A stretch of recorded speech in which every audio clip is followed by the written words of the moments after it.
irmãos e irmãs, é um privilégio estar aqui convosco mais uma vez. Já estou aqui há algum tempo. E obrigado pelo convite aos irmãos aqui da Igreja das Fontainhas, da Igreja da Quinta do Conde. Saudações dos irmãos das Fontainhas, todos.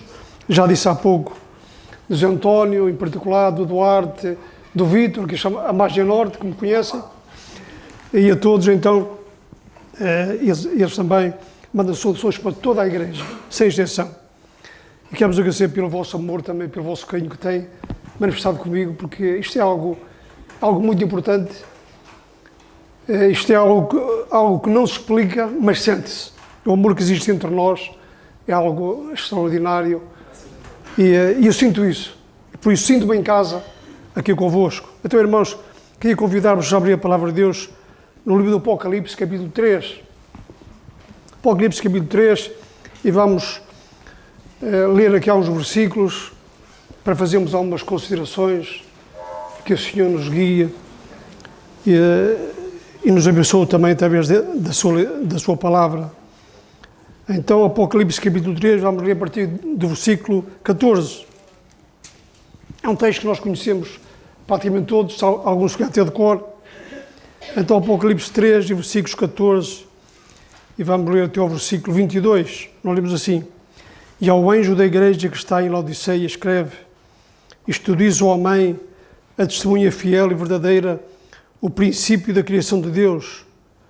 Eu sei as tuas obras, que nem és frio nem quente. Tomara que fosse frio ou quente.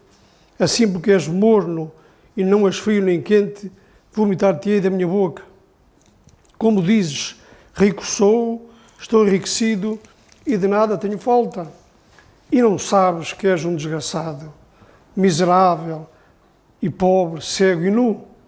Aconselho-te que de mim compres ouro provado no fogo, para que te enriqueças, e vestes brancas para que te vistas, e não apareça a vergonha da tua nudez, e que uses os teus olhos com colírio para que vejas. Eu repreendo e castigo a todos quantos amo. Se pois zeloso e arrepende. Eis que estou à porta e bato. Se alguém ouvir a minha voz e abrir a porta, entrarei em sua casa e com ele cearei e ele comigo. E ao que vencer, lhe concederei que se assente comigo no meu trono, como eu venci e me sentei com meu Pai no seu trono. Quem tem ouvidos, ouça o que o Espírito diz às igrejas. Até aqui a palavra de Deus, e vamos tentar tirar daqui algumas lições. Nós sabemos, irmãos, que esta é uma passagem que não é dirigida a nós diretamente, sabemos isso claramente. Isto, penso eu, que isto está relacionado com o futuro, porque se lêssemos Apocalipse capítulo 1 e versículo 1, o anjo diz as coisas, eu estou-te a mostrar as coisas que brevemente devem acontecer, brevemente. Isto é depois disto. Portanto, isto é um texto referente a outro tempo, mas como nós sabemos, toda a palavra de Deus é para nós, apesar de não ser dirigida diretamente a nós. Há verdades que já são passadas, outras presentes, e esta certamente é uma verdade futura. Mas podemos sempre e devemos tirar lições da palavra de Deus e aplicá-la à nossa vida. Temos aqui uma série de promessas condicionais neste texto que eu acabei de ler. Ao que vencer, isto é, se venceres, vais-te assentar comigo no meu trono, por exemplo. Isto são promessas condicionais. E segundo o apóstolo Paulo, quando ele escreve, ele diz que nós já estamos sentados nos lugares celestiais em Cristo. Isto é, aconteça o que acontecer, nada nos pode separar do amor de Deus, nada. Aqui ele diz, ao que vencer, eu darei. Nós, no tempo presente, não. Nós até podemos nos afastar de Deus, que não devemos, mas nada pode fazer com que possamos perder a nossa salvação, aquilo que temos em Cristo. Porque já estamos assentados lá, nos lugares celestiais em Cristo. Não há nada que nem outras pessoas, nem o diabo possa fazer em relação a isto. O que Deus faz, ninguém pode mudar, como nós sabemos. Portanto, isto é para nós, apesar de não ser dirigida a nós diretamente. E nós então vamos tirar algumas lições. Então, no versículo 15 que nós já lemos, nós lemos o seguinte: Eu sei ou eu conheço as tuas obras. Isto é, Deus sabe tudo acerca de mim e acerca de vós. Tudo. Deus sabe tudo. Alguém disse que dentro de cada ser humano existem 3 tipos de pessoas. Isto é, dentro de mim existem 3 tipos de pessoas. Aquela que eu acho que sou, aquela que eu penso que sou. Segundo, aquela que os outros pensam que eu sou. E a terceira é aquela que Deus sabe que eu sou. Deus sabe. Ele diz, eu sei tudo. Eu sei as tuas obras. Nada escapa ao olhar atento do Senhor, como nós sabemos. E vemos, irmãos, se pensarmos, por exemplo, no Salmo 139, que David fala acerca da sua experiência, ele diz ao Senhor, tu sabes o meu sentar, o meu levantar, tu conheces tudo acerca de mim, tudo. Até sermos escondido durante a noite, tu sabes onde é que eu estou, tu sabes tudo. Não há nada que escape aos teus olhos. David tinha consciência disso. Ele tinha consciência disso. E nós lemos, irmãos, que até mesmo quando ele pecou com Batseba,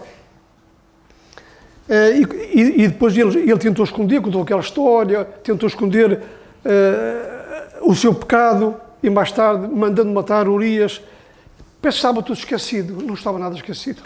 Nada. Deus sabia tudo. Deus sabia tudo. E nós lemos que, acerca de David, nós lemos o seguinte, Deus tinha feito tudo, Deus disse acerca dele, David tinha feito tudo o que parecia bem aos olhos do Senhor e não se tinha desviado de tudo o que o Senhor lhe ordenara em toda a sua vida. E reparem, a não ser no negócio de Urias, o Hiteu. Deus sabia tudo acerca dele. E já tinham passado muitos anos. Isto aparece no livro das Crónicas. Já tinham passado muitos anos. Mas Deus sabia tudo acerca dele. Deus sabe tudo. Deus sabe tudo acerca de mim. Até sabe o número da porta onde eu moro. Sabe o meu número de telemóvel. Sabe tudo. Eu não posso esconder nada. Ele sabe tudo acerca de mim. É extraordinário como Deus conhece tudo. E nós não podemos negar nada diante de Deus. Até aquilo que nós fazemos em oculto. Ninguém viu. Ninguém sabe. Sabe. Deus sabe. Deus sabe tudo. Nós lemos, por exemplo, que David, ao cometer este pecado contra Urias e contra Batseba, ele não quebrou somente o 7º mandamento. Ele quebrou os mandamentos todos da palavra de Deus. Porque a palavra de Deus diz, se nós errarmos num mandamento, tornámos culpados de todos. Por outro lado, se amarmos ao Senhor e ao nosso próximo como a nós mesmos, então guardamos toda a lei. Como diz a palavra de Deus, e o apóstolo Paulo diz, porque o cumprimento da lei é o amor. É o amor. Deus sabia exatamente tudo acerca de David e acerca de mim. E acerca de vós. Deus sabe tudo. Deus vê também, por outro lado, Deus conhece a aflição do seu povo. Nós não estamos esquecidos de Deus. Às vezes passamos por situações difíceis e pensamos, parece que Deus se esqueceu, como outrora o povo de Israel dizia algumas vezes, Deus esqueceu de nós. Deus nunca se esquece de nós. A palavra de Deus diz que nós estamos gravados na palma das suas mãos. Estamos lá gravados. Como é que ele se pode esquecer? Deus não se esquece. Por exemplo, quando o povo de Israel estava escravizado no Egito durante 400 anos, o que é que nós lemos? Nós lemos que Deus viu a aflição do seu povo. Deus viu. Deus estava a ver. Deus viu tudo. E Deus viu e desceu para fazê-lo subir. Deus desceu para livrar o povo e fazê-lo subir daquela aflição. E foi isso que aconteceu. Deus via atentamente tudo acerca de nós. Nós lemos que quando o povo de Deus sofre, Deus sofre. Nós lemos que, a certa altura, o Senhor disse, em toda a sua angústia do seu povo, foi Deus angustiado. Deus se angustiou com o seu povo. Nós não estamos esquecidos. A nossa dor não é desconhecida do Senhor. Ele sabe tudo. E por isso nós lemos que Deus, sabendo o nosso estado, a nossa aflição, a nossa perdição, Deus enviou o seu Filho amado para nos salvar. Ele viu a nossa dor. Ele sabia que nós estávamos condenados, que nós não tínhamos escape. Nada que nós pudéssemos fazer podia alterar a nossa situação diante de Deus. Estávamos perdidos, eternamente condenados. Mas Deus, como diz a carta na Epístola aos Efésios. Nós estávamos mortos, mas Deus, repare, a mensagem de Deus que nós encontramos aqui em Efésios capítulo 2, é uma mensagem apenas em 2 palavras. Mas Deus, nós lemos assim, nós estávamos mortos, mas Deus, que é riquíssimo em misericórdia. Mas Deus, é a mensagem mais importante de Deus para o ser humano. Deus vê tudo, Deus sabe tudo acerca de nós. E Deus enviou o seu Filho amado para morrer, para nos salvar. Sabe, irmãos, David tentou esconder o seu pecado durante algum tempo. Adão também, ele pecou, e ele pecou contra Deus e tentou se esconder. Deus via tudo. Deus sabia, Adão, onde estás?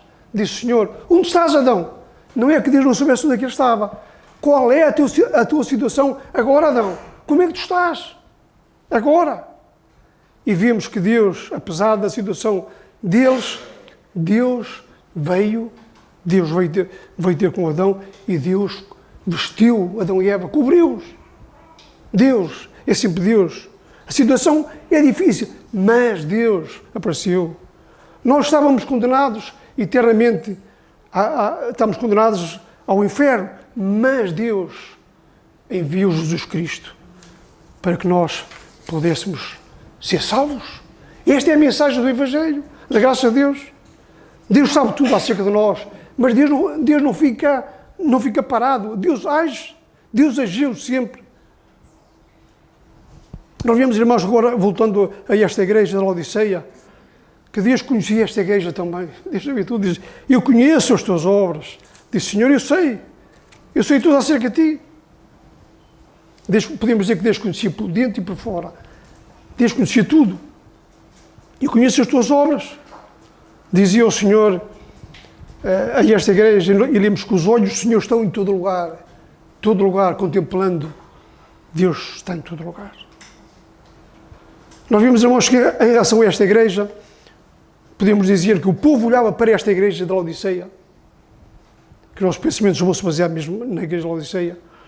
Vimos que o povo olhava para esta igreja e podia dizer, esta igreja é uma igreja rica, é uma bênção, esta igreja. E podiam dizer, que bênção, que riqueza, que santidade, que vida. Isto é o que diziam as pessoas. Mas Deus olhava e dizia, que pobreza, que falsidade, que hipocrisia. É que podia dizer ao Senhor, eu conheço, nem és frio nem quente, és morno. Isso leva-nos para o versículo 16, como és morno, diz o nosso versículo, o versículo 16, assim porque não és morno e não és frio nem quente, vomitar-te-ei da minha boca. Versículo 16. Vomitar-te-ei da minha boca, disse o Senhor a esta igreja. Nós temos, irmãos, que Laodiceia era uma cidade riquíssima. Era uma cidade riquíssima. Até havia lá um provérbio entre o povo daquela cidade que dizia, olha, estamos ricos e abastados e não precisamos de nada. Era um provérbio que existia lá nesta cidade. Mas aqui o problema não era este. Que o problema era que isto estava a acontecer dentro da igreja de Laodiceia. Isto é, os crentes estavam a vir exatamente iguais. Eu, estou rico, como diz o nosso texto mais à frente, estou rico e não preciso de coisa alguma. Os crentes estavam a viver assim. Nós estamos bem, não precisamos de Deus para nada. Estamos bem assim. Era uma igreja rica, abastada. E achavam que não precisavam de Deus para nada. Como eles estavam enganados, irmãos. Como eles estavam enganados. Isto era um provérbio que existia entre os incrédulos, mas agora estava a ser vivido no meio dos crentes. Sou rico e não preciso de mais nada. Temos tudo que precisamos aqui dentro. Deus não faz parte da nossa vida. Não precisamos. Estamos bem assim. Irmãos, que Deus nos ajude a nós pensarmos realmente como o Senhor e não como estes crentes. Esta igreja se tinha conformado com o mundo. É isto. Estava conformado com o sistema do mundo. Estavam a viver como os demais que não tinham esperança. E achavam que estavam bem. O problema é que eles achavam que estavam bem.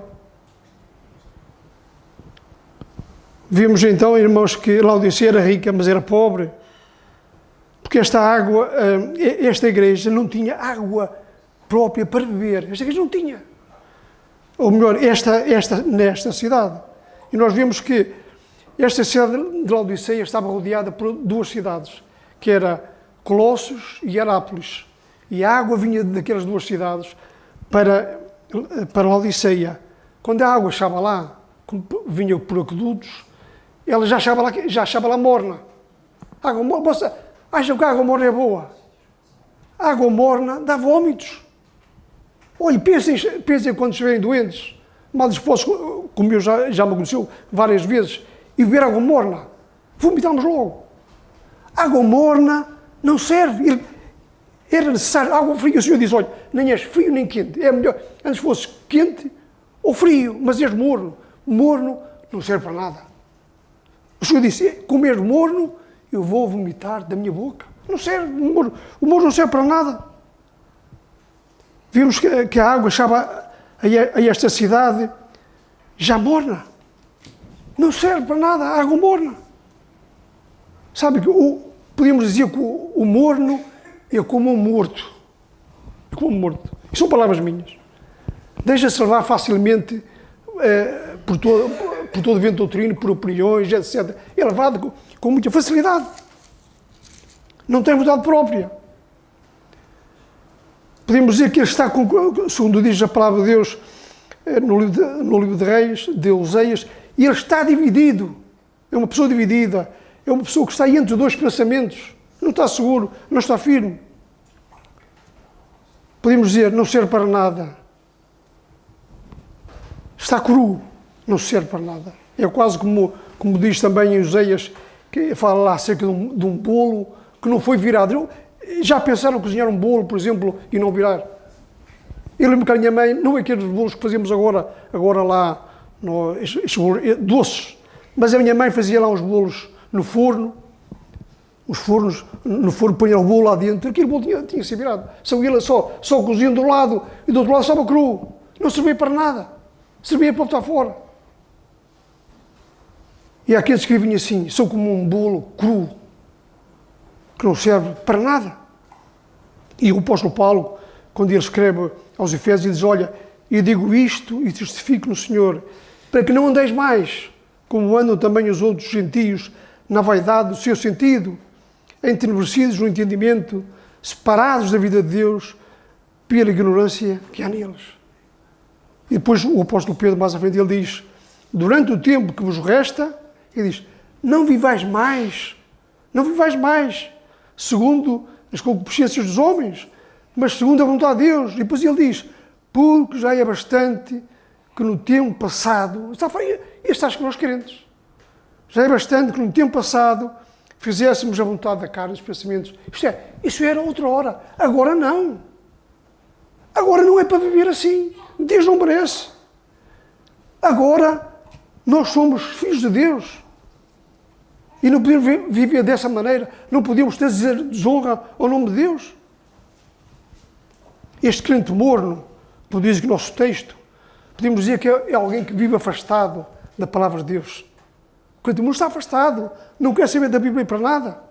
Ao contrário daqueles dois discípulos que iam o caminho de Emaús, que nós lemos, eles diziam assim, olha, porventura não ardia em nós o nosso coração, quando Cristo, no caminho, nos falava e nos abria as Escrituras?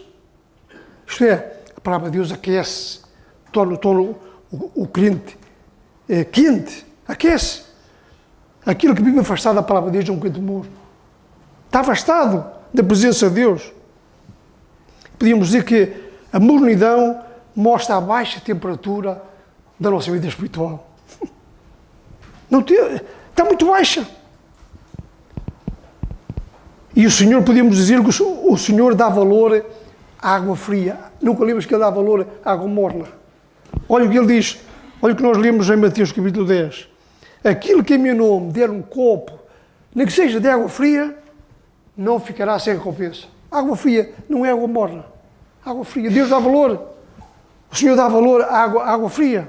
É por isso que Ele diz aqui, oxalá foras frio ou quente, mas como és morno, vomitar-te-ei da minha boca. Deus dá valor às coisas frias e não à água morna. O Senhor diz, és morno, eu vou vomitar-te da minha boca. Então, irmãos, mas alguns pensamentos só o que eu considero ser um crente morno, atenção, aquilo que eu acho. O que é que eu acho? O que eu considero ser um crente morno? Olha, em primeiro lugar, quando a história da cruz, do Calvário, que nós acabamos de celebrar há bocadinho, a morte de Cristo, não mexe mais connosco. É uma reunião normal. É uma coisa normal. Quando a obra de Cristo, aquilo que Ele fez por nós, não mexe connosco, então nós estamos naquele estado de mornidão. Mas, quando o pecado na nossa vida não nos incomoda, estou salvo e, portanto, está tudo bem. Estou salvo e, portanto, está tudo bem. Que vida é esta? Que vida é nossa? O pecado não me afeta? Mas, quando a nossa vida de oração não existe, ou então é vazia. Sabes que há crentes que oram muito pouco. E se calhar alguns até nem têm vida de oração. Mas isto mostra o nosso estado de mornidão diante do Senhor. Quando, em quarto lugar, quando achamos confortável perder uma reunião, imaginem, eu tenho outras reuniões, se perderam bem, eu tenho para a semana, eu tenho outra.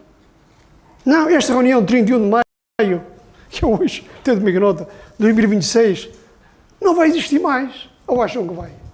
Não vai existir mais. Esta reunião é única. 31 de maio de 2026 é única, não há mais. Mas há aqueles que acham, é confortável perder uma reunião porque eu tenho outra, eu vou depois para a semana, ou até em casa, até leio a palavra de Deus, está tudo bem. Não. Mas quando nós deixamos a nossa Bíblia na igreja, antigamente, sabe, eu sou deste tempo, agora os crentes têm muitas Bíblias, mas eu sou o tempo que só tinha uma. Eu só tinha uma na altura. Na altura, quando eu me converti, como disse o Carlos, há mais de 50 anos, eu só tinha uma. E a minha Bíblia não ficava na igreja. Mas eu via lá Bíblias na igreja. Os crentes agora dizem, mas eu tenho mais em casa. Será que eles estão em casa? Alguns deixam ficar na igreja. Mas, quando a nossa oferta, ou melhor, quando nós damos a nossa oferta ao Senhor, é um sacrifício. Quando nós fazemos um sacrifício para ofertarmos ao Senhor, para a sua obra, é um sacrifício. Fazemos, se calhar nem é necessário, nem sei o que é que eles fazem com o dinheiro. É assim a nossa vida, irmãos.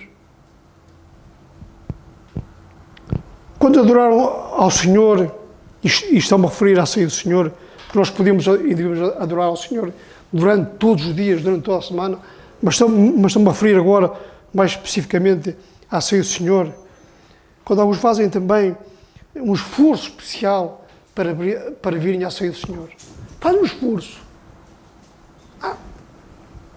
Não é assim tão importante. Não é. É a reunião mais importante de todas. Quando nós escolhemos para adorar ao Senhor. Mas mais, quando buscamos a Deus, quando estamos somente em situações difíceis e dolorosas, aí nós oramos a sério, não é? Nós até podemos orar, mas quando nós estamos doentes, com problema de saúde ou outra coisa qualquer, problema financeiro, sei lá, seja de que ordem for, nós oramos a sério. Será que a nossa vida é assim? Será que eu oro mais vezes, mais tempo, quando estou em aflição? Ou é sempre igual? Ou temos uma rotina diária que oramos sempre, quer esteja bem, quer esteja mal na nossa vida? Esta deve ser a nossa vida. Quando criticar o pastor, ou o ancião, ou a igreja, é fácil. Imagine, há pessoas assim, acham bem, não tem qualquer problema em criticar o ancião, o pastor, ou a igreja, ou até os crentes. Não tem problema nenhum. Mas que a vida é nossa, irmãos. E nós somos exortados a orarmos pelos anciãos, pelo seu trabalho. É o que diz a palavra de Deus. Orai pelos vossos líderes, pelos vossos pastores. Mas muitos, em vez de orarem e darem graça a Deus por eles, criticam. Criticam as suas atitudes, as suas decisões. E o nosso dever como crentes é orar. É orar e dar graça a Deus por eles. Quando nós, e avançando mais, quando nós também não nos preocupamos mais com as almas perdidas. Eles vão ser salvos de alguma maneira, ou outros certamente, outros falam, eu não tenho de me preocupar com isso. Se calhar isto é mais um trabalho para os pregadores, para os ensinadores. Estou salvo, estou bem. E como dizia a igreja, estou rico, estou abastado, não tenho falta de nada. Eu que dizia estes crentes. Mas, quando uma reunião por semana é suficiente, ou até demais, sabe que há crentes só vão a uma reunião? Isso alguns. Só vão a reunião ao domingo. Há reuniões à terça, há reuniões à quinta, se quer até mais. Mas uma reunião é suficiente. É suficiente, 2 já é demais. Será? Olha que no tempo, em Atos capítulo 2, nós lemos ali que aqueles que criam estavam todos os dias juntos, todos os dias. Não era 3 dias por semana, ou 4. Todos os dias estavam juntos e oravam e davam graças a Deus. Todos juntos. E não deixámos de mais. Deixámos de mais. Uma reunião já é suficiente, 2 é demais. Mas avançando, quando a vinda de Cristo, quando a vinda de Cristo, nós pensamos na vinda de Cristo e já não temos ânimo com a vinda de Cristo. Eu sei que Cristo vem, mas não nos animamos com isso. É um evento normal, é uma coisa normal. Não, mas o apóstolo Paulo fala bem acerca da vinda do Senhor. Ele diz, vai ser um dia glorioso quando Ele se manifestar para estar com os seus santos. Vai ser um dia glorioso. E nós não damos valor. Cristo há de vir e quando vier nós estamos aqui para o receber, para ir com Ele. É só isto. É pouco. Mas avançando, irmãos, então esta igreja dizia, estou rico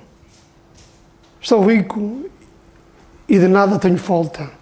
Lemos isso no nosso texto e este é o nosso terceiro ponto. Estou rico e nada tenho falta. Não preciso de nada.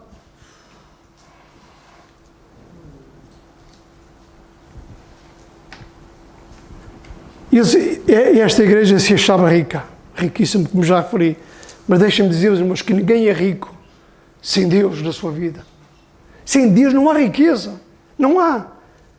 A pessoa até pode ter tudo, pode ter todos os bens materiais possíveis, imaginários. Mas sem Deus, continua a ser como esta igreja. És um miserável, pobre. Repara o que diz o texto. És pobre, não tens nada. Sem Deus não tens nada. Cristo é a nossa maior riqueza. E nós lemos que Cristo, por amor de nós, se fez pobre para que nós, pela sua pobreza, enriquecêssemos, diz Paulo aos Coríntios no capítulo 8. E Ele se fez pobre para nos enriquecer. Sem Ele não há riqueza nenhuma. Sabe que a Bíblia fala da riqueza da sua graça, da riqueza da sua glória, da riqueza da sua misericórdia, da riqueza da sua bondade. Temos tudo em Cristo. Sem Ele, não temos nada. E Deus deu-nos o seu Filho amado. Deus conhecia o nosso estado, a nossa situação. E lemos que Deus provou o seu amor por nós quando nós éramos pecadores, inimigos, miseráveis, ímpios, para que nós pudéssemos enriquecer. Está aqui alguém esta manhã que ainda é pobre? Ou que se acha rico? Sem Cristo, ninguém é rico. A nossa riqueza vem exclusivamente de Deus, através do seu Filho amado. Cristo morreu para nos enriquecer. Sem Ele, é como diz o nosso texto, pensas que és rico, és miserável, cego pobre e nu. Não tens nada. Não tens nada. Mas Deus quer que todo ser humano tenha, que seja rico. E esta riqueza é somente quando nós reconhecemos a obra de Cristo na cruz do Calvário e a conhecemos que éramos nós que devíamos lá estar a sofrer aquele castigo e o aceitamos pela sua misericórdia e estamos salvos. Podemos dizer, irmãos, que, como o Carlos disse, converti-me há mais de 50 anos e nunca me arrependi de tempo, nem por um minuto. Com Deus eu sou rico, apesar de não ter muito. Com Deus tem tudo, graças a Deus, glória a Deus. Sabemos que esta igreja possuía muitos bens materiais, temporais, mas faltavam, sabes o que é? Os bens eternos, como diz a palavra de Deus. Bens eternos não tinha nenhum. As coisas de cima, o apóstolo Paulo aconselha-nos a buscar as coisas que são de cima. Essa é a nossa verdadeira riqueza. É aquilo que está em Deus. Ele diz, buscai as coisas que são de cima e não as da terra. As da terra até podem-vos enriquecer por algum tempo, mas tudo passa, tudo fica aqui. Com Deus vivemos para sempre. Não há nada que nos possa separar do amor de Deus, diz o apóstolo Paulo. Se nós um dia confiamos em Cristo, nada nos pode separar do amor de Deus que está em Cristo Jesus, nosso Senhor. Nada. E eu não sei, Carlos, acho que vou terminar. Só mais alguns pensamentos, irmãos, rápidos. Sei, irmãos, que esta igreja achava-se que era rica, mas era pobre. Em relação à igreja de Esmirna, que encontramos no capítulo 2, versículos 8 e 9, lemos que esta igreja era pobre. A igreja de Esmirna era pobre. Mas sabe o que é que diz o Senhor? Tu és rica. Tu és rica. Leiam lá no versículo 8 e 9. Tu és rica. Mas era uma igreja pobre. Mas o Senhor disse, és rico. Eu lembro-me que eu li acerca de uma igreja nos Estados Unidos que tinha, eu vou já terminar, que tinha vários pregadores, vários anciãos, então eles vestiam-se numa boutique própria. Havia uma boutique lá que era só para os pregadores. Todos, eu não estou a dizer que está errado, fatinho, bem vestidos, eu não estou, mas isto não está errado. O problema é quando é só isso, aquela riqueza toda, e eles olham para eles e dizem, pá, que riqueza, que pobreza, dizia o Senhor, não é? Porque era só aquilo, não havia mais nada, não havia mais nada. E uma igreja que não tem Deus na sua vida, não tem nada, é uma igreja pobre. E só para terminar, no versículo 20, eu vou avançar um bocado, que o tempo já passou, nós lemos só no versículo 20, o Senhor diz, eis estou à porta e bato, se alguém abrir a porta, eu entrarei, e serei com ele e ele comigo. Vemos aqui que Cristo estava da parte de fora da igreja. Já viram? Aquilo que fez tanto por esta igreja está de fora. E eles deixaram de fora. Deixaram de fora. Eu estou à porta e bato. Se alguém abrir, eu entro. Irmãos, como isto é terrível, não é?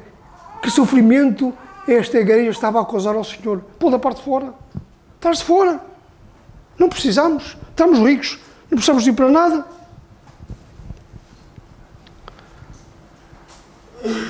Vemos quem deixa Cristo de fora da sua vida é o mais miserável de todos os homens. Cristo quer nos dar tudo. E nós não queremos.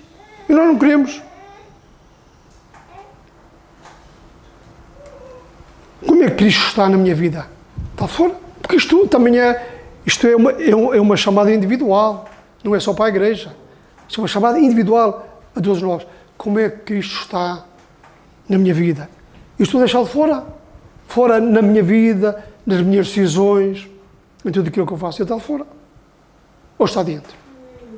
Irmãos, aprendamos, tenho aqui mais umas coisas, mas vamos ficar por aqui, como já passou, que Deus nos ajude, na sua graça e misericórdia, a nós querermos ser ricos, mas nunca esqueçamos. Nunca seremos ricos sem Ele no controle da nossa vida. Nunca.